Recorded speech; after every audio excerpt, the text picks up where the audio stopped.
พระทรงเป็นพลังใจให้ปวงชนพระทรงเป็นมงคลแห่งยุคสมัยพระทรงเป็นหนึ่งดวงหทัยไทยพระทรงให้ความหวังแก่สังคม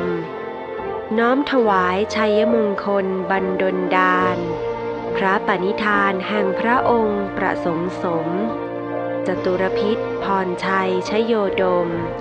พระชนชื่นรื่นรมนิรันดร์เทินควรมิควรแล้วแต่จะโปรดเกล้าโปรดกระหม่อม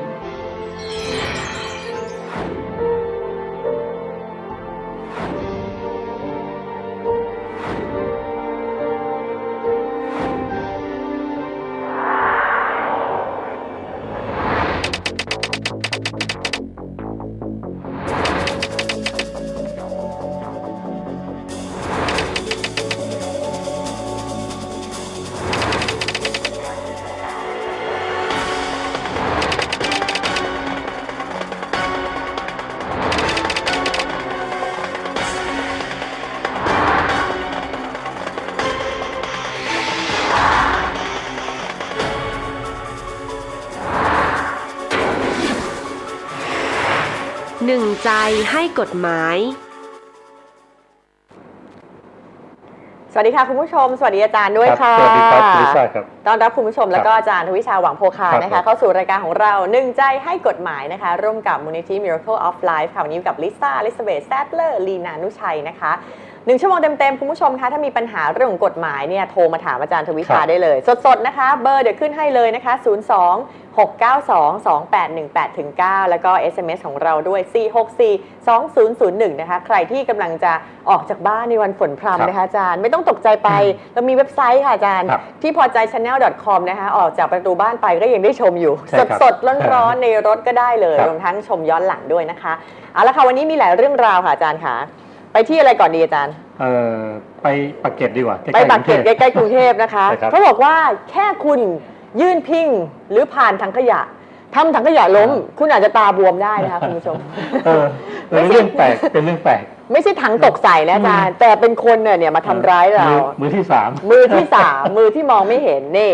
พาดหัวอย่างนี้เลยค่ะอาญาเถื่อนครูเด็กพิการร้องสื่ออพปรปากเกร็ดรุมทำร้ายค่ะนี่เขาบอกว่าถูกชายชะกันนะคะอ้างเป็นอปพรหรือว่าอาสาสมัครป้องกันภัยฝ่ายพลเรือนเนี่ยค่ะไม่พอใจที่ครูคนนี้ทำถังขยะล้มรุมยำเลยค่ะประเคนให้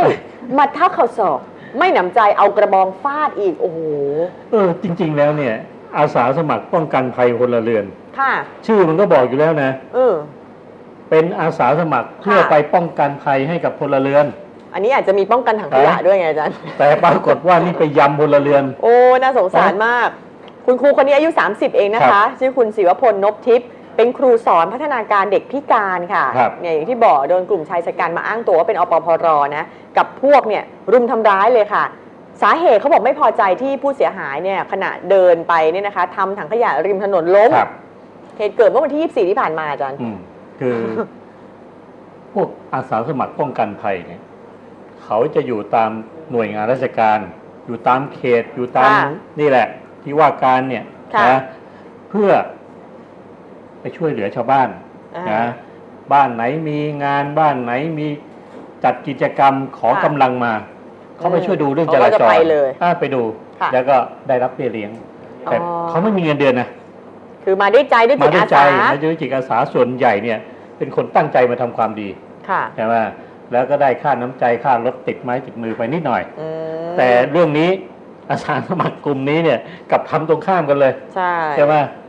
เขาบอกจุดเกิดเหตุจ้ามันอยู่แถวริมถนนภูมิเวศนะตำบลบางตลอดที่ปากเกร็ดนนทบุรีบอกว่าก่อนเกิดเหตุเนี่ยคุณศิวพลที่เป็นครูเด็กพิการเนี่ยนะคะเขาขี่มอเตอร์ไซค์อาจารย์จะกลับบ้านอยู่ห่างจากจุดเกิดเหตุไม่มากแต่ว่ารถมอเตอร์ไซค์น้ำมันหมดก็เลยจอดไว้ปากซอยแล้วก็เดินเท้าเข้าไประหว่างเดินไปเขาบอกเอาเท้าเนี่ยไปเท้าแขนที่ถังขยะของเทศบาลที่ตั้งอยู่ข้างทางแล้วมันก็ล้มเขาก็เดินต่อไปถังก็ล้มไปเพื่อจะเข้าบ้านนะแต่ปรากฏว่าไปเจอกลุ่มชายชะกันเนี่ยที่อ้างตัวเป็นอปพรเนี่ยนั่งตั้งวงดื่มเหล้ากันอยู่กลุ่มนี้ก็บอกไม่พอใจปากเสียงกันนะคะแล้วก็ถูกต่อยเข้าที่หน้าเลยแล้วก็ไล่ให้กลับบ้านไป ออกมาอีกทีนึง เห็นว่าเอาน้องมาด้วยนะเหมือนจะมาเคลียร์แต่ว่าให้น้องอยู่ห่างๆตัวเองกำลังจะมาเคลียร์อีกรอบหนึ่งอ้าวโดนลุมเลยอาจารย์ใช้กระบองฟาดที่หน้าด้วยกระทืบอีกโอ้โหจริงๆเนี่ยเขาคงอยู่ใกล้กันนะคงจะมีอะไรคอมเมนต์กันอยู่แล้วล่ะนี่แสดงว่าถังอาจจะล้มใกล้วงเล่าไหมอาจารย์ว่าเขาถึงได้เห็นไงเพราะถ้ามันแบบอุ้ยล้มอยู่ซอยถัดไปเขาอาจจะ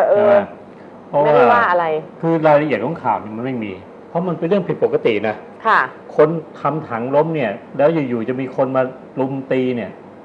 มันไม่ใช่เรื่องง่ายนะผู้พิทักษ์ถังขยะเนี่ยอาจารย์ไม่ใช่เรื่องง่ายนอกจากว่าคุณไปถีบมันทำไมนะเอามันขึ้นมาโกยขยะขึ้นมาทางนี้คงบอกไม่ใช่ไหมหรือไม่ชอบหน้ากันมาก่อนทำถังล้มเสียงดังเล่าพาไปอาจารย์มึนหน่อยนึกว่าจะมันล้มใส่หัวตัวเอง หรือมันใกล้มากหรือเปล่าก็ไม่รู้เนาะมันเป็น100 เมตรผมว่าแต่ว่าหมั่นไส้ไงรู้สึกแบบไม่ถูกใจโหอย่างนี้โทษเป็นไงอาจารย์ใครผิดเนี่ยคือเรื่องนี้เนี่ยนะครับเกิดเรื่องขึ้นมาแล้วเนี่ยคนทำถังล้มเนี่ยไม่ผิดหรอกแต่คนที่มาลุมทำร้ายเขาเนี่ยปปรพวกนี้เนี่ยมันผิดฐานทำร้ายร่างกายเขามาตั้งหลายคนอาจารย์มาหลายคนก็คือร่วมกันใช่ไหมถ้ามีอาวุธก็เป็นเรื่องของโทษหนักขึ้นไปอีกมีอาวุธในการทำร้ายร่างกายซึ่งโดยส่วนใหญ่แล้วเนี่ยถ้าเขาสาหัสนะทีนี้เรื่องใหญ่เลย6 เดือนถึง10 ปีแต่ตามรายงานข่าวไม่ได้บอกถึงว่าสาหัสนะเขาเป็นเรื่องทำร้ายปกติซึ่งจะมีโทษจำคุกตั้งแต่2 ปีใช่ไหมทีนี้เรื่องอย่างนี้เนี่ยนะคนที่จะแก้ปัญหาให้ดีที่สุดก็คือหัวหน้าเขตนะเพราะว่าเขาสังกัดอยู่ที่นั่นแหละที่ปากเกร็ดเนี่ยนะคืออย่าให้มันผ่านไปว่าถูกลงโทษแล้วเรื่องก็จบไปต้องเอาไปอบรมด้วยอย่าให้มันเกิดเหตุอย่างนี้เพราะว่ามันเสียหายชื่อดูสิชื่อดีเพราะว่าอปพรดีๆนะที่เขามีอาสาสมัครป้องกันภัยฝ่ายพลเรือนชื่อดีมากเลยอย่าไปทำให้ชื่อแล้วเสียสินะใช่นะคะโอเคก็มีโอกาสติดคุกนะอาจารย์ล่ะมาต่ออีกหนึ่งเรื่องค่ะอาจารย์คนเราเดี๋ยวนี้ก็รักสุขภาพมากขึ้นนะคะชอบไปตรวจนู่นตรวจนี่ไปวิเคราะห์บางทีแบบขั้น DNA เลยเพราะว่ามันจะให้ผลแม่นยำแล้วก็จะมีแบบผู้ประกอบการที่เกี่ยวข้องกับเรื่องนี้นะออกมาทำกันเยอะเหมือนกันแต่ว่าอันนี้นะคะมีเหตุเกิดขึ้นโดยบริษัทนี้นะคะบริษัท Heart Genetics จำกัดนะคะซึ่งเขาบอกว่าเป็นเจ้าแรกของภูมิภาคเอเชียตะวันออกเฉียงใต้เลยที่มีการตรวจพันธุกรรมอันนี้เขาว่าอย่างนี้นะตรวจ DNA เพื่อทำนายอนาคตของสุขภาพอย่างครบวงจรนะโรคร้ายต่างๆเนี่ยตรวจได้ก่อนเลยพวกมะเร็งหัวใจนะคะแล้วเขาบอกว่ามีเหตุการณ์ค่ะเขาอยากจะไปร้องกองปราบนะคะแจ้งจับเจ้าหน้าที่ห้องแลบของเขาเองข้อหาปลอมเอกสารค่ะนี่นักวิทยาศาสตร์วิเคราะห์พันธุกรรมแจ้งนะคะดำเนินคดี4เจ้าหน้าที่ห้องแลบปลอมแปลงเอกสารทำลายทรัพย์บริษัทเชื่อว่ามีการกลั่นแกล้งเป็นขบวนการแล้วก็เชื่อว่านักธุรกิจที่อำเภอท่าม่วงจังหวัดกาญจนบุรีเนี่ยอยู่เบื้องหลังด้วยหลังจากมีข้อพิพาทกันเรื่องของการคุ้มครองผู้บริโภคค่ะนี่เขาบอกว่าความเสียหายบริษัทก็คือมันมีเอกสารรายงานผลตรวจสุขภาพค่ะอาจารย์ของลูกค้าเอกสารต่างๆที่เกี่ยวข้องเนี่ยมันเหมือนถูกปนเปื้อนอาจารย์คือผลไม่รายงานให้ถูกต้องอะไรอย่างเงี้ยคือเหมือนเจ้าหน้าที่ในห้องแลบเอาสารเคมีไปใส่นะคะแทนที่จะรายงานตามข้อเท็จจริงใช่แต่กลับไปทำให้มันซับซ้อนให้มันผลมันเปลี่ยนไปจากเดิมไปปนเปื้อนสารเคมีสำคัญทำให้ผลการตรวจเนี่ยผิดพลาดสร้างความเสียหายเขาบอกว่าประมาณ 3-5 ล้านบาทเลยทีเดียวนะคะการกระทำแบบนี้เนี่ยทำเป็นขบวนการค่ะแต่ว่ายังไม่มีหลักฐานชัดเจนเลยอาจารย์แต่ว่าเขาพบว่าเจ้าของที่เนี่ยเขาบอกมีความเสียหายเกิดขึ้นต่อเนื่องแล้วก็อยากจะปกป้องความน่าเชื่อถือไงของเราเพราะถ้าผลออกไปแล้วเนี่ยหมายถึงว่าลูกค้าเขาเนี่ยนะที่มาใช้บริการเนี่ยก็ได้รับข้อมูลที่ผิดใช่ไหมเขาเองก็จะเสียหายใช่โอ้ตายแล้วเรื่องอย่างนี้เกิดขึ้นนี่แสดงว่าถ้าคนทำแลบนะไม่สุจริตอย่างเช่นง่ายๆเอาของกอไก่ชื่อกอไก่ก็ขอไข่ใช่ไหมสลับเลือดกันนะสลับชื่อค่ะนะพอไปตรวจเสร็จอะไรเสร็จแล้วติดชื่อผิดอะไรอย่างเงี้ยคนที่ได้รับความเดือดร้อนคือเราเนี่ยผู้บริโภคใช่จริงๆเจ้าของก็รับผิดชอบดีนะใช่เขาบอกว่าเนี่ยเจ้าของเนี่ยเขารู้สึกระแคะระคายกับพนักงาน4 คนค่ะอาจารย์ที่เขาว่าจ้างให้มาทำงานซึ่งเพิ่งลาออกไปเมื่อเดือนพฤษภานะคะแต่ว่าเขายังไม่มีหลักฐานชัดเจนเลยแต่ว่าที่ห้องแลบของบริษัทเนี่ยก็ไม่ได้ติดกล้องนะคะ ผลเสียหายตอนนี้นอกจากเกิดขึ้นกับบริษัทแล้วยังมีเป็นผลต่อความน่าเชื่อถือของเจ้าของด้วยซึ่งทำงานด้านนี้มาตลอดคือ ค ด รับ รคนนี้เขาบอกเป็นผู้เชี่ยวชาญเลย ครับ รู้สึกเหมือนถูกดิสเครดิตตัวเอง แล้วก็รวมทั้งการตรวจพลาสมา DNA เนี่ยเป็นอนาคตที่ทำรายได้อย่างมหาศาลให้กับประเทศไทย ถือว่าเป็นเรื่องของการตรวจพันธุกรรมที่ทำนายโรคในอนาคตได้อย่างแม่นยำเลยนะคะไม่มีรายไหนที่ทำได้ อ๋อ นะคะ ครับ ถ้าเกิดเปิดประชาคมอาเซียนเขาบอกเราจะเป็นผู้นำด้านนี้เลย มันเหมือนเสียทั้งบริษัทเสียทั้งภาพรวมของธุรกิจประเภทนี้ ครับ ด้วยว่าอย่างนั้น คือเรื่องนี้นะ ถ้าเขาตรวจสอบแล้วว่าถ้าเป็นความจริงนะ ค่ะ ไอ้เจ้าตัวคนที่ทำเนี่ย กับพรรคพวกเขาเนี่ย ถือว่าเป็นการปลอมเอกสาร ปลอมเอกสาร ปลอมเอกสาร ไม่ใช่เอกสารธรรมดานะ เป็น ค่ะ เอกสารสิทธิ์ โอ้ เพราะมันออกในนามเขาไง ค่ะ ออกในนามของบริษัทเขาเป็นเอกสารสิทธิ์เขา ค่ะ ซึ่งเอกสารสิทธิ์เนี่ยโทษมันหนักขึ้น ค่ะ ปลอมเอกสารธรรมดาใน3 ปีอยู่แล้ว อืม ถ้าเอกสารสิทธิ์เนี่ยนะ6 เดือนถึง 5 ปี อืม รับ ค่ะ โทษหนักขึ้น ฉะนั้นเรื่องอย่างนี้อยู่ที่ว่าฝ่ายเจ้าของกิจการเขาจะดำเนินคดีอย่างไร ค่ะ แถมยังพ่วงไปด้วยคดีแพ่ง ค่ะ ถ้าเกิดเขาเสียหายเขาฟ้องเรียกค่าเสียหายได้นะ อ๋อ 3 ล้าน 5 ล้านที่เขาพูดเมื่อกี้เนี้ย ค่ะ ทำให้เขาถูกลดความน่าเชื่อถือทำให้ถูกลูกค้า ใช่ นะมาต่อว่าลูกค้ามาเรียกร้องความเสียหายอย่างเงี้ย มีข้อพิพาทเรื่องการคุ้มครองผู้บริโภคเกิดขึ้นด้วยอาจารย์ คบอย่างนี้ก็เป็นความเสียหายที่เกิดขึ้น อืม โดยตรงเลยแหละ ค่ะ ฉะนั้นต้องจำชื่อนายคนเนี้ยที่อยู่คลินิก ที่อยู่แลบ แบบ เนี้ เนี้ ย ยนะ อืม ไปทำที่ไหนเนี่ยใครรับไว้ต้องโปรดพิจารณาด้วย ว่าอาจจะมีโอกาสมีพฤติกรรมแบบนี้อีก ครับ นะคะอาจารย์มันมองได้หลายมุมนะอาจารย์เหมือนแบบบางทีเราไปเอารถไปตรวจที่อู่เงี้ย ครับ เราไม่ต้องเปลี่ยนก็บอกมันเสีย อืม อะไรเงี้ย ครับ มันก็เหมือนหลอกเราเหมือนกัน ผมเคยเจอคุณลิ ค่ะ ซ่านะไปกับญาติคนหนึ่ง ค่ะ นะไปตรงหลานหลวงเนี่ยนะเป็นรถยุโรปยี่ห้อดังแหละนะพอเข้าไปในศูนย์เสร็จสับเรียบร้อย เด็กมาบอกว่าบอกญาติผมนะ อืม พี่เปิดท้ายกระโปรงรถหน่อย ถามทำไมเหรอ อืม ผมมีน้ำมันเครื่อง2 แกลลอนจะเอาให้ อ่ะ อ่ะแล้วก็ถามว่าเอามายังไงเอามาจากไหน ไม่ ไม่เอา ไม่เอา พวกพอดีเนี่ยไอ้คันนู้นน่ะรถยังใหม่อยู่เลยป้ายแดงอยู่ อ่ะ นะมาเปลี่ยนไม่ต้องเปลี่ยนหรอกอ้าวตายแล้ว โอ้ เราก็ไม่รับไว้ แต่เรื่องนี้เนี่ยมันทำให้เราเห็นว่ารถเราเข้าไปที่ศูนย์เนี่ยนะ ค่ะ เพื่อที่จะไปเปลี่ยนถ่ายน้ำมันเครื่อง หรือไปตรวจเช็คอะไรเงี้ยนะ แต่ปรากฏว่าไอ้เด็กในนั้นเนี่ยนะได้รับคำสั่งให้เปลี่ยนจาก อืม บริษัทแล้ว แต่กลับไม่เปลี่ยนไง เพราะดูแล้วอาจจะไม่ต้องเปลี่ยนก็เลยไม่เปลี่ยน คือ จะไปคิดตังค์เขาอะเนาะ มันเก็บตังค์คนเจ้าของรถเข้าไปแล้วอ่ะ ค่ะ แต่จะเอามาเนี่ยให้คนอื่นเพื่ออะไร คนไทยเนี่ยใครเอาอะไรมาให้เนี่ย อืม ต้องให้เงินตอบ ใช่ ไหม เออ แล้วเรื่องนี้เนี่ยใครรับไว้เนี่ยเป็นการความผิดลับของโจรเลยนะ นั่นไง ใช่ไหมแล้วทำไมรู้ไหมเราเองเนี่ยเอารถเข้าไปให้อู่ อืม พอเราเจออย่างนี้เนี่ยเราต้องระวังแล้ว ใช่ ว่าเอ๊ะถ้า ไม่รู้จะไว้ใจได้หรือเปล่า ถ้าเด็กมัน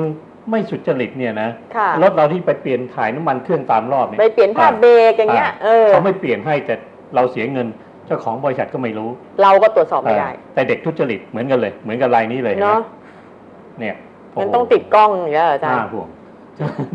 ฉะนั้นโอ้เรื่ ชี องพ วิ ว ต กนี้ เราอยู่บนความเสี่ยงจริงเล บ ย นความเสี่ยง เพราะว่า จริง ไอ้อย่างของแลบอันนี้อาจารย์เป็น ครับ ไปได้ไหมคะ อย่างเช่นอันนี้เขาในมุมที่ว่าเจ้าของเป็นห่วงภาพลักษณ์ของ ครับ องค์กรใช่ไหมคะ ครับ แต่มันก็จะต้องมีศูนย์บริการคล้ายๆกันแบบนี้ที่อาจจะบอกว่าเฮ้ยเลือดเรามันปนเปื้อนนะ ครับ เรามีโอกาสเป็นโรคนั้นโรคนี้อาจต้องมาทำความสะอาดเลือด ซึ่ง ครับ เขาก็จะมีคอร์สของเขามากมาย หลอก ครับ เราให้ซื้อคอร์สอย่างเงี้ย ใช่ ถ้าเป็นอย่างนั้นจะเข้าขายอะไรอาจารย์ คือถ้าเป็นอย่าง ช่อ นี้ โกงเลยไหม มันเป็น หรือว่า ช่อโกง เพราะว่า อืม หลอกให้เราเสียทรัพย์ให้เรายื่นเงินให้เราไปตรวจรักษาทั้งที่ว่า เราไม่ได้ป่วยอ่ะ ไม่ได้เจ็บไม่ได้ป่วยใช่ไหม แต่ผลมาอย่างนั้นเราก็ต้องเชื่อ ใช่ ไหม ที่เราเข้าไปยอมเสียเงิน ก็เพราะว่าเราเนี่ยเชื่ออ ม ในสิ่งที่เขาบอก ค่ะ ซึ่งเรื่องนั้นมันไม่ได้มีอยู่จริง ม อันนี้ช่อโกงแน่นอน ค่ะ นะครับ เพราะฉะนั้นบางทีไปตรวจต้องอาจจะตรวจหลายที่หน่อยนะอาจาร ใช่ครั ย์ บ เพื่อมายืนยันกันเนาะ เดี๋ยวนี้ ทุกอย่างเลย จะเข้าหาหมอเมื่อก่อนนะ ค่ะ อาชีพหมออาชีพแพทย์เนี่ย ค่ะ โอ้โหใครเห็นเนี่ยยกมือไหว้เพราะว่าเป็นอาชีพที่นะช่วยเหลือคนนะ ใช่ ให้ความศรัทธาแต่เดี๋ยวนี้เนี่ยธุรกิจพวกนี้กลายเป็นธุรกิจหมดเลย เป็นเงินหมดอ่ะ เป็นเงินหมดและแพงด้วย คนเข้าไปเนี่ยพวกหมอต้องมาไหว้นะ ใช่ก็ลองเข้าโรงพยาบาลนี่จีอาจารย์โรงพยาบาลรัฐนะ ถ้าเขารู้ว่าเราแบบไม่ได้เป็นอะไรหนักหนาเขาให้เรากราบแล้วไม่ต้องมาอยู่ให้มันเปลืองงบ แต่ไปเอกชนโอ้ผ่าเถอะค่ะ นะ บางที่อะเนาะ จ้หนี่มาต้อนรับถึงบันไดเลยอะ เพราะฉะนั้นก็ต้องตรวจสอบให้ดีดีกว่า มันก็มีทั้งดีและไม่ดีปนกันไปนะคะคุณผู้ชมมาต่อกันที่อีกหนึ่งเรื่องดีกว่าโอ้ยพาดหัวอย่างนี้อาจารย์เราหมดวัยแล้วมั้งเรื่องนี้เหมือนเรื่องเล็กนะแต่เป็นเรื่องใหญ่นะอาจารย์แต่ดูแล้วมันเป็นเรื่องภาพสะท้อนของสังคมไทยคุณผู้ชมที่ชมรายการของเรามีใครชอบไปพลอดรักข้างสนามกีฬาบ้างยกมือขึ้นแล้วคุณแก่แล้วคงไม่มีใครสนใจนะคะแต่นี่มันเป็นเยาวชนนะคะสังคมเสื่อมนี่บอกนักเรียนเมืองย่าโมพลอดรักริมถนนเลยค่ะชาวบ้านร้องเรียนมาบอกว่านักเรียนโคราชใจถึงแอบเล่นสยิวข้างถนนไม่สนใจสายตาชาวบ้านวอนตำรวจสารวัตรนักเรียนตื่นมาช่วยกวดขันค่ะโอ้โหอาจารย์เคยไปไหมแถวเนี้ยแถวนี้ไม่เคยไปแต่ที่เราเห็นเรื่องพวกนี้เนี่ยส่วนใหญ่ต่างประเทศนะเขาทำเป็นเรื่องปกติในส่วนสาธารณะนะเพราะวัฒนธรรมเขานะเขาเป็นเรื่องที่ปกติเขาแต่บ้านเราไม่ได้ก็สอนให้ผู้หญิงเนี่ยรักงวนสงวนตัวนี่เขาเล่นอะไรกันอาจารย์มวยปั้มเหรอผู้ชายก็ต้องเป็นสุภาพบุรุษใช่ไหมแต่นี่มันสงสัยขี้อายทั้งคู่อ่ะนะนี่ขี้อายเหรออาจารย์ก็มุดหน้าหากันโอ้ขี้อายหาเห็บเหรอเลยไม่ใช่แล้วอาจารย์เอาเหล็กข้างทางเนี่ยบังหน้าคือคนทำตอนนี้ไม่อายแต่คนถ่ายมาเนี่ยอายแทนเนี่ยอาจารย์ก็เลยคาดมาอย่างนี้ไม่กล้าถ่ายหน้ามาไม่อยากประจานน้องๆในภาพเนี่ยมีคนเดินผ่านไปผ่านมาเลยก็ยังไม่เกรงกลัวเลยใช่ถามว่าเรื่องอย่างเงี้ยจะแก้ไขยังไงค่ะก็ต้องนู่นแหละผู้ปกครองใช่ไหมต้องก่อนออกจากบ้านก็ต้อง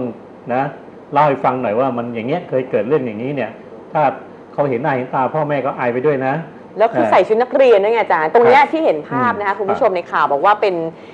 บริเวณที่ชาวบ้านก็สัญจรผ่านไปมาที่อาจารย์บอกอะค่ะตรงถนนทางเข้าสนามกีฬาเฉลิมพระเกียรติ80พรรษานะหน้าสำนักงานเทศบาลตำบลปรุใหญ่แห่งใหม่โดยช่วงเย็นถึงพบค่ำเนี่ยคุณผู้ชมจะมีเด็กนักเรียนชายหญิงมาเลยชุดเครื่องแบบนักเรียนเลยค่ะขี่จักรยานยนต์มานั่งเล่นนะคะสวมบทพลอดรักกันริมสระน้ำขนาดใหญ่ในสนามกีฬาแล้วก็มีคนขับรถผ่านไปมาสนามกีฬาคนเดินไปพักผ่อนคนออกกำลังคนจูงหมามาเห็นหมดเลยไปตรวจสอบเจอเป็นเด็กค่ะวัยรุ่นชายหญิง2คนอาจารย์ฝ่ายหญิงเนี่ยอยู่ม.ปลายนะคะสวมเครื่องแบบโรงเรียนแห่งหนึ่งของที่โคราชเนี่ยค่ะส่วนวัยรุ่นชายไม่ได้ใส่ชุดนักเรียนพลอดรักกันนะคะมีเหล็กเครื่องกั้นถนนเป็นที่กำบังเล็กน้อยคนผ่านไปมาคนก็มองด้วยความเอื่อมระอานะคะแต่น้อง2คนเนี่ยไม่สนใจเลยถึงขั้นกอดไก่ตัวกลมแบบนั้นนะคะบางครั้งฝ่ายชายยังบีบแตรด้วยเอามือบีบหน้าอกบีบอย่างนั้นเลยหอมแก้มไซส์ซอกคอรูปคำฝ่ายหญิงก็ยินยอมเรื่องอย่างนี้นะฝ่ายเดียวไม่ได้ต้อง2ฝ่ายร่วมกันแต่ว่าอยากจะบอกไปถึงโรงเรียนและสารวัตรนักเรียนมาดูหน่อยโอ้โหจะบอกไม่รู้ไม่ได้หรอกนี่เขาดูกันไปทั่วประเทศแล้วกี่รอบแล้วเนี่ยแล้วทำอะไรกันอยู่กว่าจะภาพออกมาเนี่ยแสดงว่าเรื่องมันดังทั้งจังหวัดแล้วล่ะใช่แล้วเป็นชุดนักเรียนอีกต่างหากอาจารย์อันนี้แล้วมันเอาผิดเลยได้ไหมอาจารย์คือมันอนาจารยังไม่ถึงเนาะมันเป็นเรื่องเขาสมยอมกันแล้วก็เป็นเด็กที่อยู่วัยโตแล้วเนี่ยนะวัยเจริญพันธุ์คือใกล้บรรลุนิติภาวะแล้วนะก็อยู่ที่พ่อแม่แหละนะนะเรื่องนี้ต้องสอดส่องอย่ามาทำอะไรในที่สาธารณะนะครับคือไม่ได้มีกฎหมายอะไรใช่ไหมอาจารย์ไม่มีกฎหมายอะไรตักเตือนอย่างเดียวแต่ถ้ามามากกว่านี้มันก็จะเป็นเรื่องของอนาจารเรื่องของการที่ไม่เหมาะสมนะแล้วตำรวจก็อาจจะเข้ามาเรียกไปตักเตือนนะเพราะว่าอย่างนี้เกิดอันตรายได้นี่เด็กอายุไม่ถึง18โอ้ถ้าไม่ถึง18นี่พ่อแม่เอาเรื่องได้นะเอาเรื่องได้เป็นเรื่องของอนาจารใช่ฝ่ายชายก็จะปีโทษฝ่ายหญิงก็จะอับอายนะเสียอนาคตหมดใช่แล้วนะคะตอนนี้เดี๋ยวพักดื่มเจนิฟูสักครู่นะคะช่วงหน้ามาอยู่กันต่อในหนึ่งใจให้กฎหมายฝากเบอร์ไว้นะคะโทรมาได้เลยตั้งแต่ตอนนี้026922818-9แล้วก็ SMS นะคะ4642001ค่ะสักครู่ก่อนค่ะ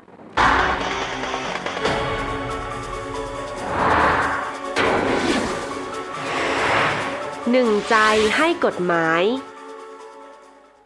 กลับเข้าสู่ช่วงที่2นะคะหนึ่งใจให้กฎหมายร่วมกับมูลนิธิ Miracle of Life ค่ะคุณผู้ชมโทรมาเลยค่ะหมายเลขนี้026922818-9นะคะ SMS 4642001นะคะโทรมาได้เลยส่วนอันนี้มาตอบ SMS เอาใจคุณผู้ชมที่ส่ง SMS กันหน่อยนะคะอาจารย์คอนโดค่ะอาจารย์คอนโดที่มีนิตินะคะนิติเรียกเก็บค่าไฟฟ้าเองโดยไม่ได้มีบินมาจากการไฟฟ้าทำได้เหรอครับ จ่ายทุกเดือนแหละครับ แต่แค่สงสัยครับเรื่องนี้ครับคอนโดทั่วไปเนี่ยเขาจะมีนิติบุคคลอาคารชุดก็คือเป็นผู้ที่มาบริหารดูแลจัดการอาคารชุดใช่ไหมทีนี้ต้องดูว่าคอนโดนั้นเนี่ยนะที่เขาสร้างขึ้นมาเนี่ยมิเตอร์นั้นเป็นมิเตอร์ของการไฟฟ้าหรือมิเตอร์ของคอนโดโอ้คืออย่างนี้นะอาจารย์ก่อนหน้านี้เนี่ยนะคอนโดเนี่ยหลายปีที่ผ่านมาเนี่ยคอนโดแต่ละคอนโดเนี่ยเขาสร้างขึ้นมาแล้วเขาใช้มิเตอร์รวมของคอนโด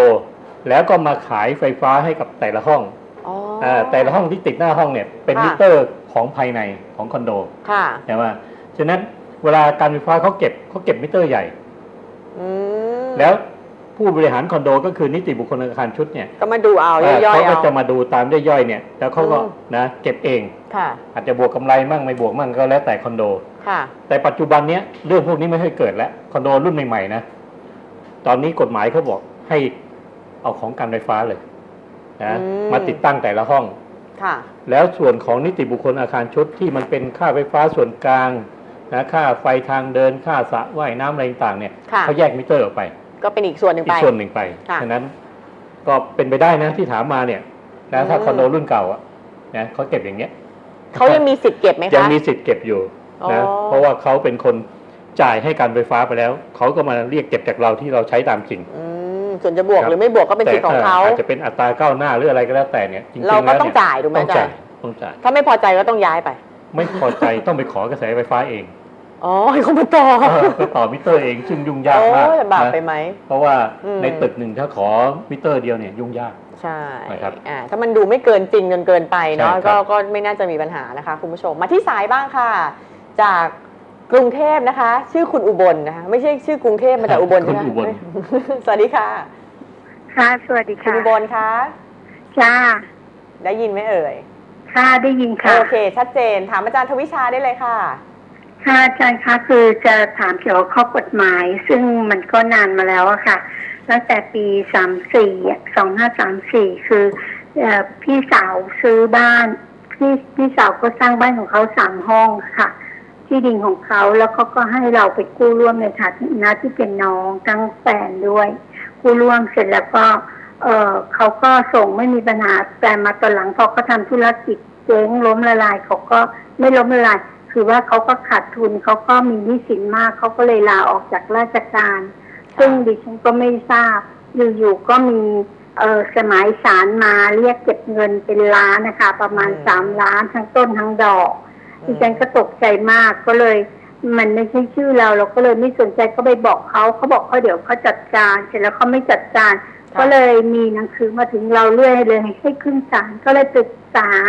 ปรึกษาทนายที่ราชดำเนินนะคะเขาบอกคือดิฉันเป็นราชการครูอะค่ะเขาบอกให้ไปทำยอมความมิฉะนั้นเดี๋ยวจะโดนฟ้องล้มละลายดิฉันก็ไปทำเรื่องที่ธนาคารสงเคราะห์อะค่ะเขาก็เลยแบบว่าให้เราผ่อนเดือนละ 2,000 บาทซึ่งก็ผ่อนมานานมากเลยพอ5 ปีก็ทำสัญญาทีเสร็จแล้วบ้านนั่นน่ะธนาคารก็ยึดไปแล้วตอนแรกยังไม่ได้เรียกไปทำยอมความนะคะคือบ้านธนาคารยึดไปแล้วไปขายทอดตลาดซึ่งดิฉันก็ไม่ทราบอะไรไม่ได้ไปคัดค้านอะไรธนาคารก็ซื้อไปในราคาที่ถูก7 บาทซึ่งตอนหลังธนาคารก็มาเก็บส่วนต่างซึ่งทั้งหมด3 ล้านเนี่ยค่ะเก็บส่วนต่าง2.6 ล้านดิฉันก็เลยไปปรึกษาทนายก็ให้ไปทำยอมความก็เลยเสียมาเดือนละ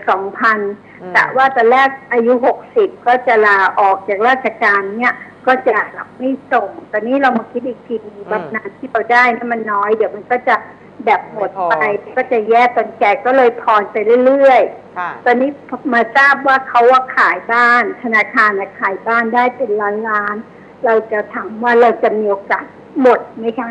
เงินที่เราใช้เราจะมีทางที่ไปถามธนาคารหรือว่าให้เขาช่วยอะไรได้บ้างหรือเปล่าใครขายบ้านได้เป็น100 ล้านฮะเป็นล้านไม่เป็นล้าน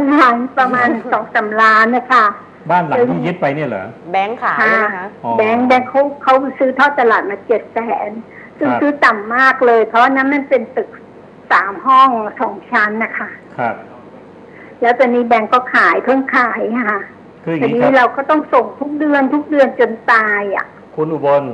เรื่องนี้เนี่ยนะมูลหนี้เนี่ย มันยุติตั้งแต่คุณเนี่ยไปรับสภาพแล้วล่ะนะส่วนธนาคารเขาขายทอดตลาดไปแล้วนะครับ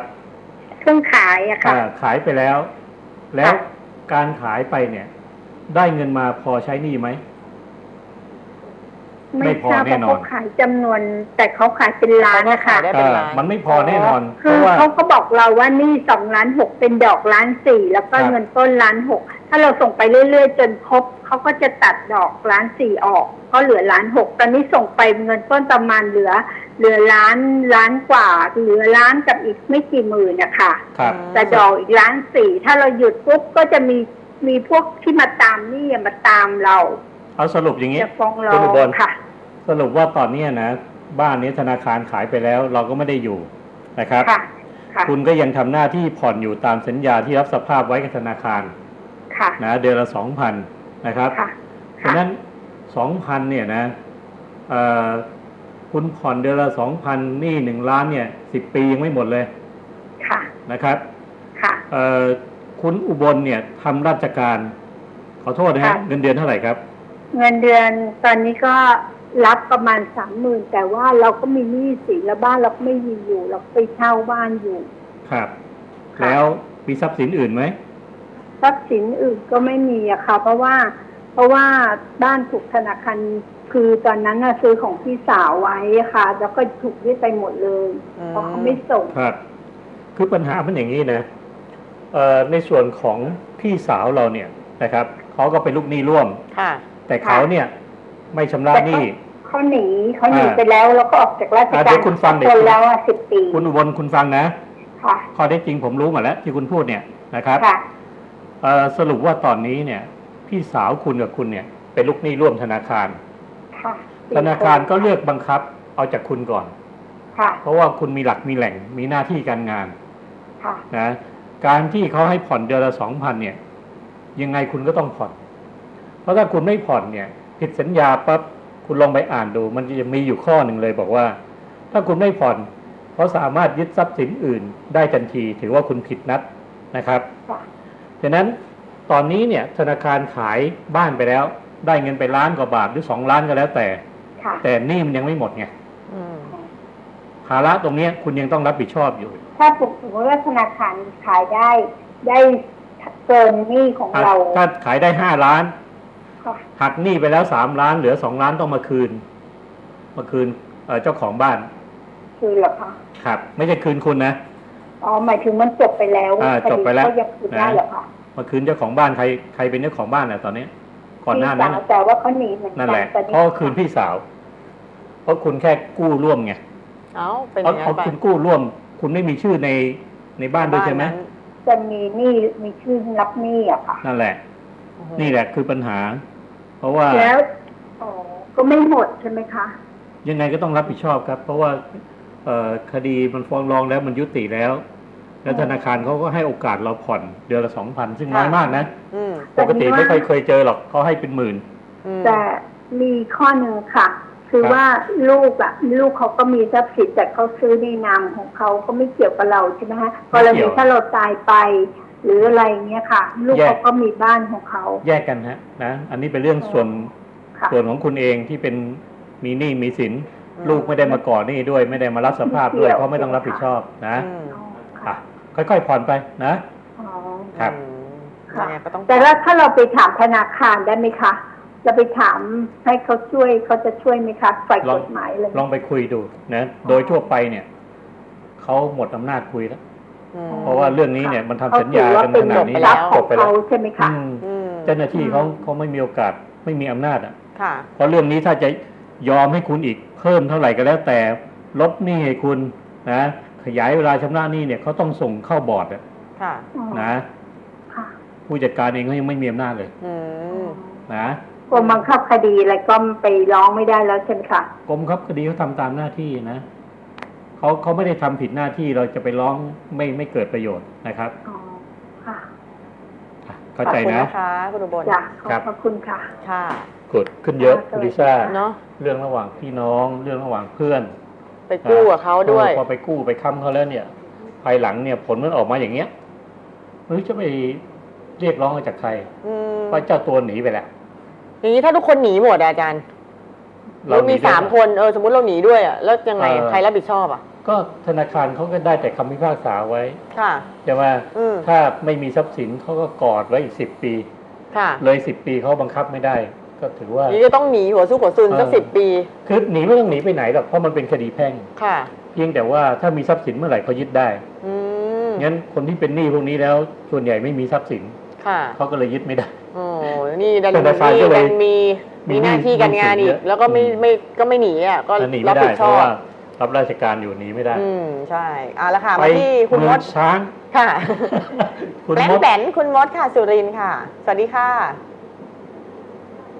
คุณมดได้ยินไหมคะค่ะคืออย่างนี้ค่ะค่ะดิฉันเอาไปเอาเงินมาให้เพื่อนคือเพื่อนค้าขายด้วยกันนะคะเพราะว่าที่แรกคิดว่า2 คนนี้เขาคงไม่หนีไปไหนเพราะว่ามันมีที่ค้าขายเป็นหลักเป็นแหล่งกันนะคะอาจารย์ครับแต่เสร็จแล้วก็เขาให้ดิฉันช่วยไปกู้เงินให้เขาทีฉันก็ความอยากได้นะคะอาจารย์เพราะว่าร้านทองเขาออก5 บาทใช่ไหมคะครับฉันก็ไปเอาจากเขามาขอเขา3 บาทดิฉันก็ได้2 บาทครับทีนี้ดิฉันก็ไม่รู้นะคะภายใน2 คนนี้ว่าใครกันแน่ที่ว่าโกงเพราะว่าอีกคนหนึ่งเขาบอกว่าเขาส่งหมดแล้วแต่เขาไม่เคยผ่านมือดิฉันเลยนะคะไม่เคยเอาเงินมาให้ดิฉันเลยมีแต่อีกคนหนึ่งที่ให้แต่ว่าอีกทีนี้ค่ะให้ก็ยังไม่หมดให้ได้แค่ไม่ถึง10,000แล้วก็หนีไปทั้งคู่เลยค่ะครับค่ะหนีไปทั้งคู่แต่ว่าอีกคนหนึ่งแฟนเขาอยู่หาสามีเขาแล้วก็ได้ข่าวว่าแฟนเขาบอกว่าไม่ให้กลับไม่ให้ผู้หญิงกลับนะคะอาจารย์ทีนี้ฉันจะฟ้องทนายก็มันอยากถามอาจารย์ว่าถ้าฟ้องทนายแล้วถ้าเกิดไม่เจอตัวเนี่ยเราไม่ต้องเสียฟรีหรอคะอาจารย์ฟ้องศาลใช่ไหมใช่ค่ะฟ้องทนายให้เรียกมามีสัญญากับเราหรือเปล่าคุณมดเขาเป็นคนเขียนเองเลยค่ะเขียนเองหมายถึงว่าเขาเซ็นว่ากู้ยืมเราเหรอใช่ค่ะถ้าเขากู้ยืมเราก็ฟ้องเขาได้แต่ว่าดอกเบี้ยตัวเขาไม่อยู่นะคะอาจารย์ตัวไม่อยู่ก็ฟ้องได้ครับในทางกฎหมายนะเขาใช้วิธีการประกาศทางหนังสือพิมพ์นะครับแต่ว่าฟ้องไปแล้วเขามีทรัพย์สินให้เรายึดไหมนั่นเนี่ยค่ะเนี่ยปัญหาตรงนี้ฉันไม่รู้อะค่ะเนี่ยคือบางทีเนี่ยนะสัญญามีฟ้องได้ฟ้องเสร็จแล้วไม่รู้จะไปยึดเอาจากใครเพราะว่าตอนที่มันมากู้เนี่ยมันก็ไม่มีอะไรอยู่แล้วค่ะเขาถึงได้มากู้ค่ะลองไปสอบถามดูก่อนว่าเขาเนี่ยนะมีทรัพย์มีมรดกมีอะไรอยู่ที่ไหนหรือเปล่านะคือมันอย่างนี้ค่ะอาจารย์อีกคนหนึ่งอยู่สุรินทร์นะคะคนอยู่นครปฐมแต่ทีนี้ดิฉันไม่ทราบเลยว่าดิฉันเป็นคนเพชรบุรีดั้งเดิมอะค่ะเพราะว่าดิฉันไม่รู้เลยว่า2 คนนี้มีทรัพย์สินอะไรบ้างแล้วก็ไม่รู้จักญาติพี่น้องเขาเลยแต่ว่าเราค้าขายด้วยกันค้าขายเป็นจุดฉันคิดว่าค้าขายนี่คงจะไม่มีปัญหามั้งแนะนำอย่างนี้ไม่ค่อยคิดว่าเขาจะหนีได้คุณมดแนะนำว่าก่อนจะฟ้องคดีคุณบอกทนายความที่คุณว่าจ้างนะให้เขาไปตรวจสอบดูดิ2 คนนี้มีทรัพย์สินหรือเปล่าทนายความก็มีวิธีตรวจสอบได้ค่ะดิฉันเคยฟ้องหลายครั้งแล้วกับคดีอื่นนะคะก็คือทางนี่ดิฉันไม่ได้ว่ามันก็คือสิ่งที่ควรจะได้ของเขาคือคุณทนายจะเรียกเงินเลยสมมุติว่ามูลหนี้เท่าไหร่อย่างเงี้ยนะคะมูลหนี้100,000ก็แกก็จะเรียกเลยค่ะ10,000หรือ10,000 กว่าบาทอะไรเงี้ยค่ะคืออย่างนี้คุณมดจะเรียกเลยจะชนะแกรู้ว่าชนะแง่แต่ว่าจะได้เงินหรือไม่ได้เงินไม่รู้อันนี้เป็นเรื่องของการตกลงการจ้างใช่ค่ะซึ่งพอใจก็จ้างเขาไม่พอใจก็จ้างคนอื่นนะครับอันนี้ไม่ใช่ประเด็นอยู่ที่ว่าฟ้องแล้วได้เงินหรือเปล่านั่นแหละค่ะไปสืบหาข้อมูลดูก่อนจะได้ตัวเลขนะตอนนี้นะครับค่ะครับขอบคุณค่ะขอบคุณค่ะคุณผู้ชมโทรเข้ามาได้นะคะ026922818-9แล้วก็ SMS 4642001เดี๋ยวเราจะพักแป๊บนึงนะคะดื่มเจนี่ฟู้ดเดี๋ยวช่วงหน้ามาอยู่ด้วยกันต่อค่ะ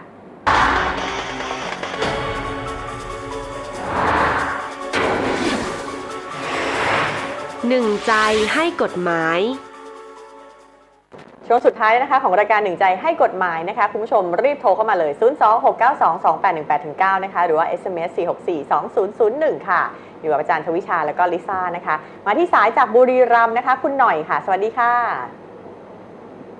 คุณหน่อยคะจ้าถามอาจารย์ทวิชาได้เลยค่ะจ้าอยากจะถามอาจารย์ว่าชนประทานเขาจะขุดคลองส่งน้ำผ่านที่นะจ๊ะเรามีที่น้อยค่ะไม่อยากให้เขาขุดผ่านนะจ๊ะเราจะคัดค้านได้ไหมจ๊ะมันเป็นที่อะไรอ่ะที่มีเอกสารสิทธิ์อะไรฮัลโหลที่ค่ะที่ดินเนี่ยมันมีเอกสารสิทธิ์ไหมที่ของเราใช่ไหมคะที่เราอยู่เนี่ยฮัลโหลได้ยินไหมคะไม่ค่อยได้ยินเลยจ้ะอาจารย์ถามใหม่แล้วนะคะคุณหน่อยครับได้ยินไหมครับจะได้ยินนะจ๊ะที่ดินของเราเนี่ยนะครับมันมีเอกสารสิทธิ์อะไรมีนส.3จ้ะนส.3แล้วเดิมเนี่ยมันเป็นแนวคลองอยู่หรือว่าเป็นที่ดินทั้งผืนไม่มีแนวคลองจ้ะเพราะเป็นเขื่อนน้ำคลองยางนะจ๊ะทีนี้เขาปิดชลประทานมา10 กว่าปีแล้วจ้ะแต่เขาไม่มีคลองน้ำทีนี้เขาเพิ่งจะมาทำจ้ะแล้วข้างเคียงเขายอมไหมก็ไม่ยอมจ้ะคือไม่ยอมก็ทำไม่ได้นะเพราะว่าการที่จะมาขุดที่ในขุดคลองในที่ของเราเนี่ยเขาบอกที่ก็น้อยนิดมันต้องมีความร่วมมือกันระหว่างชาวบ้านใช่ไหมมีการประชุมกันหรือยังจะประชุมจ้ะแล้วที่ประชุมว่าไงตลอดจ้ะที่ประชุมว่าไงก็มีอยู่คือที่ของฉันเนี่ยมันติดอยู่ก็เขื่อนจ้ะอยู่ห่างจากเขื่อนมา3-4 เจ้าเขาก็ไม่ยอมเหมือนกันจ้ะครับที่นี่แต่ต่อจากฉันลงไปข้างล่างแล้วเขายอมจ้ะคือไม่ยอมยังมีอยู่4-5 เจ้าเนี่ยจ้ะที่ไม่ยอมจ้ะมันก็ยังทำไม่ได้หรอกถ้ายอมต้องยอมทั้งหมดนะหรืออีกวิธีหนึ่งที่ก็จะทำได้คือต้องไปออกกฎหมายเวรคืนไงใช่ไหมเวรคืนได้หมายถึงยังไงจ้ะออกเป็นกฎหมายนะออกกฎหมายว่าที่ดินบริเวณเนี้ยเวรคืนเพื่อจะไปทำเขื่อนหรือจะไปทำคลองชลประทานใช่ไหมอยู่ๆเราเป็นเจ้าของกรรมสิทธิ์อยู่เนี่ยถ้าเราไม่ยินยอมนะเขามาทำไม่ได้หรอกครับทีนี้พรุ่งนี้นี่เขานัดเขาจะอะไรวัดว่าจะมีกี่ไร่อย่างนี้นะจ๊ะเขาจะไปวัดพวกนี้จ้ะเขาจะคุยกันเขาอาจจะมีข้อแลกเปลี่ยนว่าเสนอที่แลกเปลี่ยนให้ลองไปดูนะถ้าเขาแลกเปลี่ยนที่ให้ก็ดีนะโอเคนะคะจ้ะครับงั้นแสดงว่าเขาก็ยังไม่ได้ขุดใช่ไหมอาจารย์ยังไม่ขุดยังไม่ทันได้ขุดจ้ะอยู่ในขั้นต่อรองกันอยู่นะโอเคแสดงว่าจริงๆแล้วก็คือต่อให้มีเหลือแค่3-4 เสียงยังไงก็ขุดไม่ได้ทำไม่ได้ที่เขามีเอกสารสิทธิ์ไงงั้นสิ่งที่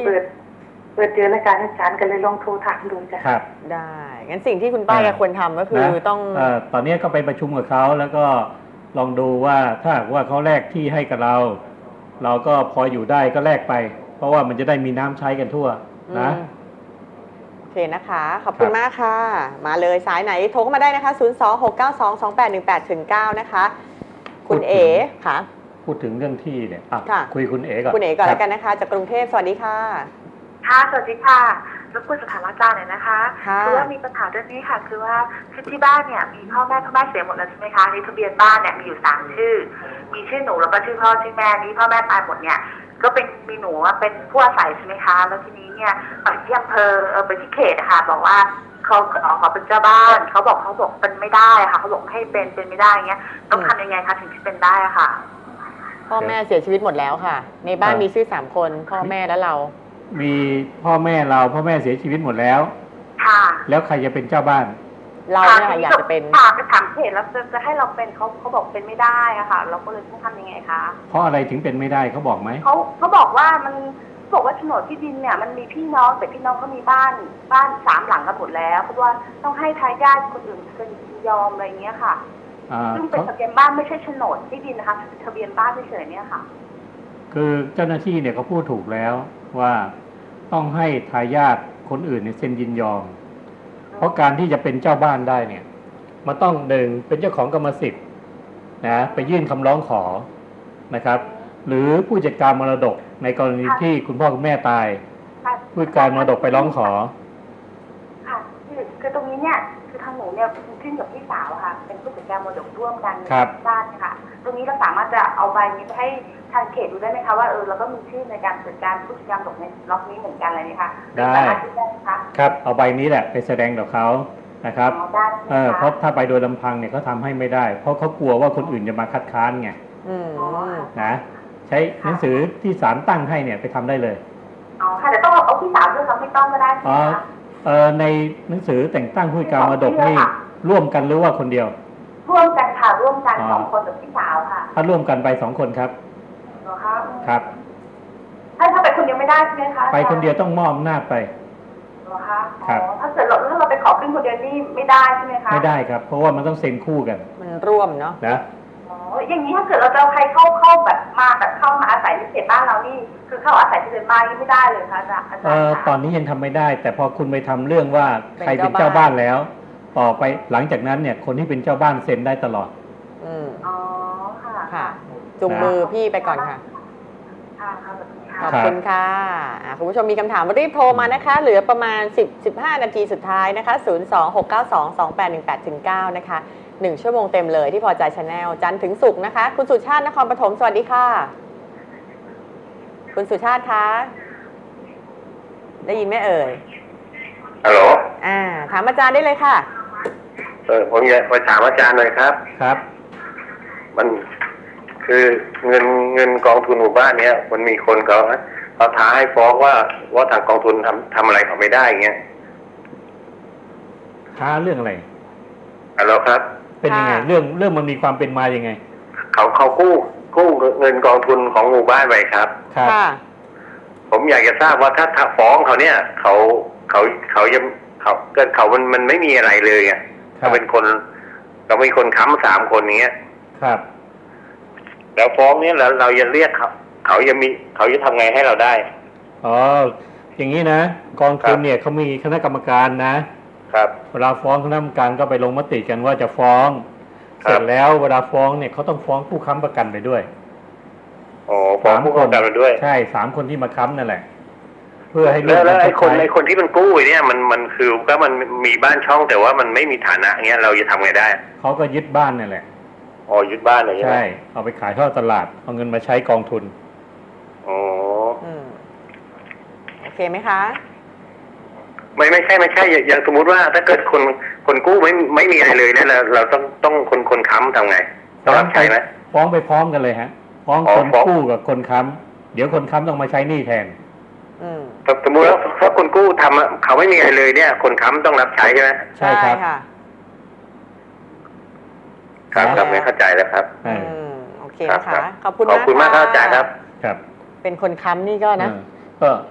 มีหนี้ค้ำคอจริง รู้อยู่แล้วไง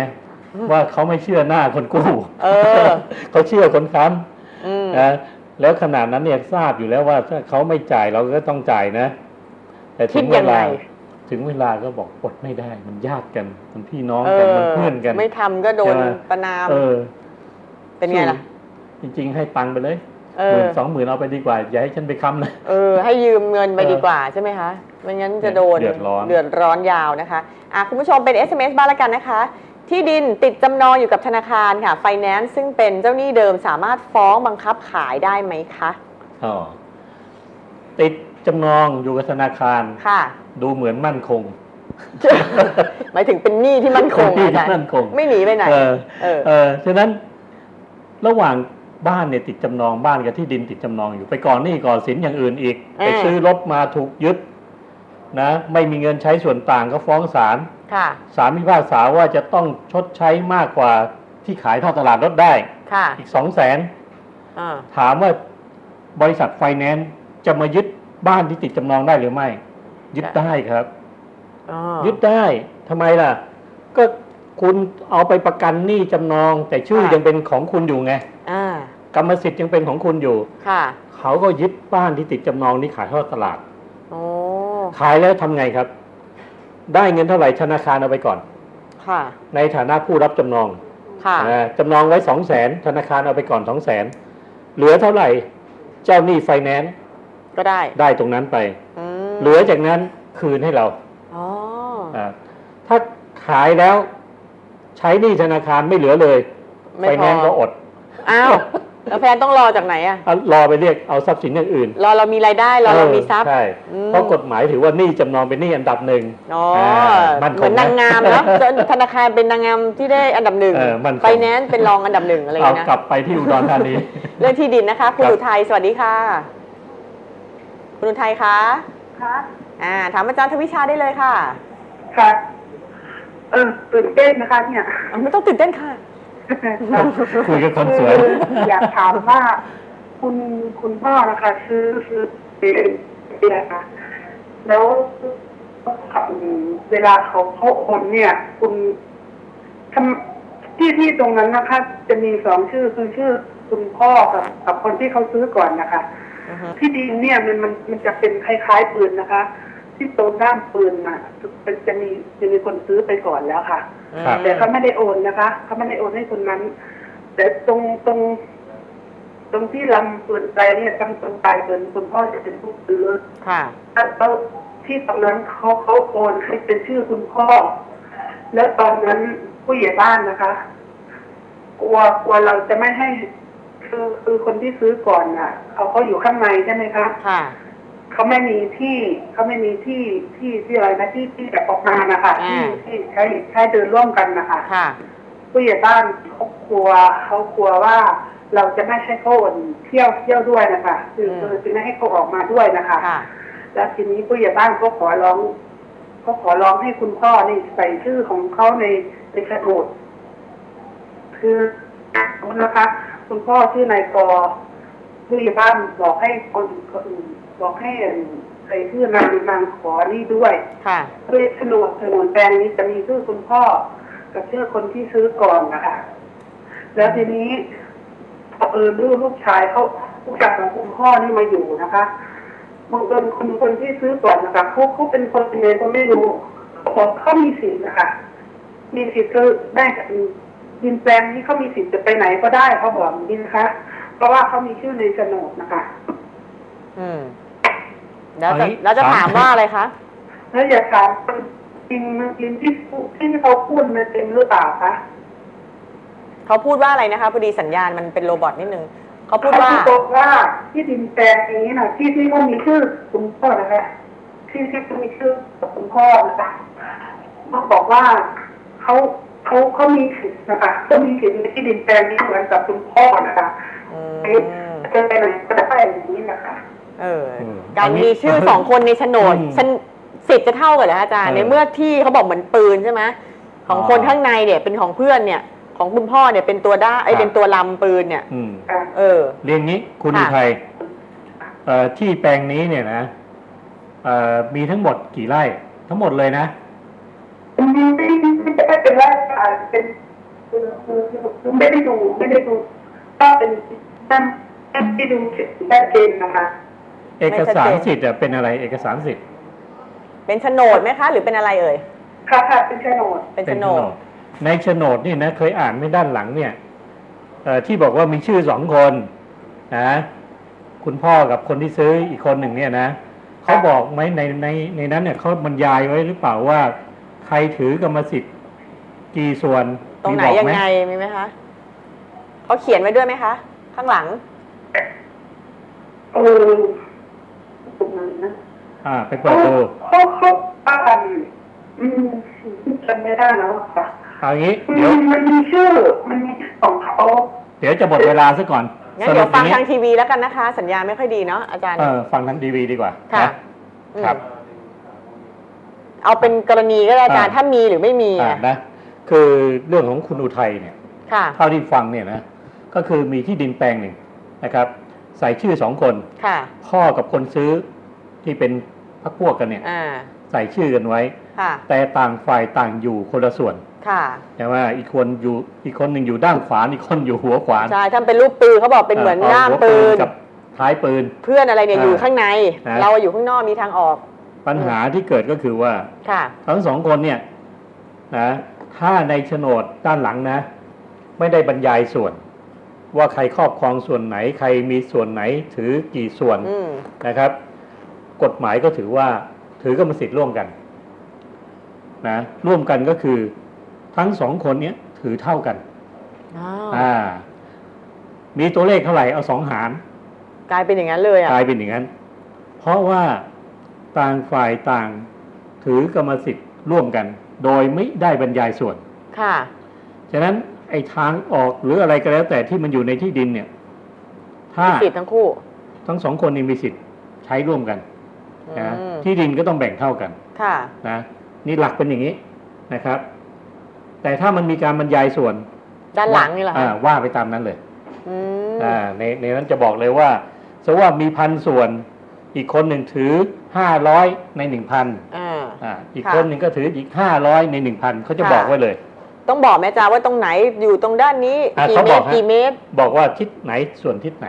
ของโฉนดเขาจะบอกถ้าบรรยายส่วนนะค่ะแต่เท่าที่ฟังนี่คงไม่บรรยายมันถึงมีเรื่องอย่างนี้ก็เลยเขาเลยมีสิทธิ์เหมือนเราทุกประการเท่ากันนะคะเพราะนั้นใครที่จะให้ไปลงชื่อร่วมจริงๆก็ต้องเขียนไว้จะปลอดภัยที่สุดว่าของเราถือเท่าไหร่เขาถือเท่าไหร่นะครับแล้วเรายินยอมให้ออกทางนั้นทางนี้อะไรอย่างเงี้ยเหรอคะปรึกษาทนายก่อนโทรมาก่อนอย่าเพิ่งหุนหันพลันแล่นไปเซ็นไปอะไรนะคะเพราะว่าไม่งั้นจะสิทธิ์เท่ากันเลยอย่างที่อาจารย์บอกนะคะเอาละค่ะมี SMS ครั้งตอบนะคะบอกว่าพินัยกรรมแบบเขียนเองทั้งฉบับค่ะสามารถใช้หักล้างพินัยกรรมแบบอื่นๆที่ทำก่อนหน้าได้หรือไม่คือพินัยกรรมเนี่ยค่ะมันจะหักล้างได้เฉพาะว่าฉบับแรกทำไว้ฉบับที่2นะหักล้างฉบับแรกฉบับสุดท้ายหักล้างฉบับที่1ที่2หมดเลยฉะนั้นเขาไม่ได้คำนึงว่าเขียนด้วยลายมือหรือพิมพ์หรือทำอะไรค่ะเขาดูว่าอันไหนออกหลังสุดเอาอันนั้นเป็นเกณฑ์ใช้อันนี้บังคับนะฉบับก่อนหน้านั้นเนี่ยถูกลบล้างโดยฉบับแรกคือนับเวอร์ชันล่าสุดเท่านั้นใช่จะเขียนหรือจะพิมพ์ไม่นอกจากว่าไปต่อสู้กันว่าปลอมเป็นอีกเรื่องหนึ่งนะถ้าต่อสู้ได้ก็ยึดฉบับจริงเป็นหลักใช่ไหมคะยึดลายมือชัวร์ที่สุดซะอย่างนั้นขอบคุณทุกสายทุกข้อความเลยนะคะขอบคุณมูลนิธิ Miracle of Life ขอบคุณเจนี่ฟู้ดด้วยขอบคุณอาจารย์ทวิชาหวังโพคาขอบคุณมากค่ะสวัสดีครับเรา2 คนลาคุณผู้ชมไปก่อนแล้วนะคะอย่าลืมชมรายการย้อนหลังได้ที่เว็บไซต์ที่ขึ้นให้พอใจ channel.com วันนี้สวัสดีค่ะครับ